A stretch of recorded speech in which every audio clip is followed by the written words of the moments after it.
जदयू के पूर्व प्रवक्ता और एमएलसी रणवीर नंदन आज बीजेपी कार्यालय पहुंचे, जहां बीजेपी के प्रदेश अध्यक्ष सम्राट चौधरी ने मुलाकात की। मुलाकात के बाद रणवीर नंदन ने बीजेपी में शामिल होने का ऐलान किया। उन्होंने कहा कि आगामी 11 अक्टूबर को विधिवत बीजेपी में शामिल होंगे। रणवीर नंदन ने कहा कि मैं अपने घर वापस लौट रहा हूं। पार्टी छोड़ते ही रणवीर नंदन ने कहा कि नीतीश कुमार 2 एल के बीच फंस गए हैं। जब 2 एल के बारे में पूछा गया तो रणवीर नंदन ने साफ कहा कि ललन सिंह और लालू प्रसाद के बीच नीतीश कुमार फंस गए हैं। उन्होंने कहा कि ललन सिंह कार्यकर्ताओं के साथ जिस तरह से व्यवहार कर रहे हैं उससे पार्टी बहुत दिनों तक बची नहीं रहेगी। उन्होंने कहा कि लोकसभा और विधानसभा में बेहतर प्रदर्शन कर बीजेपी की सरकार बनाएंगे। रणवीर नंदन ने एक बड़ा बयान देते हुए कहा कि ललन सिंह लालू के लिए काम कर रहे हैं, इसलिए वो राजद के नेता हैं। निश्चित रूप से हुई है और मैं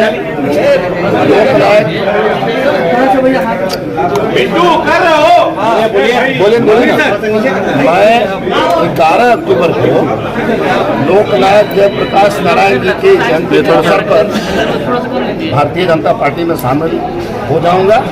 मेरे लिए एक बड़ा सुखद क्षण है। काहे ऐसे कर रहे भाई? अपने घर में वापस लौट रहा हूं और जो अभी पूरे बिहार में संस्कार चल रहा है, एक सही व्यक्ति राहु केतु के चक्कर में पड़ गए हैं। आप देखे होंगे 2 एल के बीच में एक एन फंस गए। राजद नेता ललन सिंह और राजद प्रमुख लालू यादव, दोनों के बीच राजद 2 एल के बीच एन फंस गए।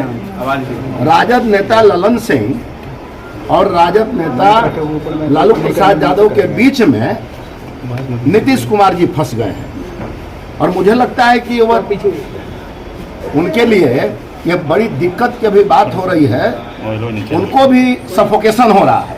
अब क्या पता वो सफोकेशन से कब निकलेंगे ये हम नहीं जानते हैं, लेकिन जो संस्कार राजद नेता ललन सिंह जदयू में राष्ट्रीय अध्यक्ष के नाते जिस प्रकार से वो व्यवहार किए, कार्यकर्ताओं के साथ व्यवहार कर रहे हैं, हमें लगता है कि उनका भविष्य बहुत ज़्यादा दिन तक नहीं है।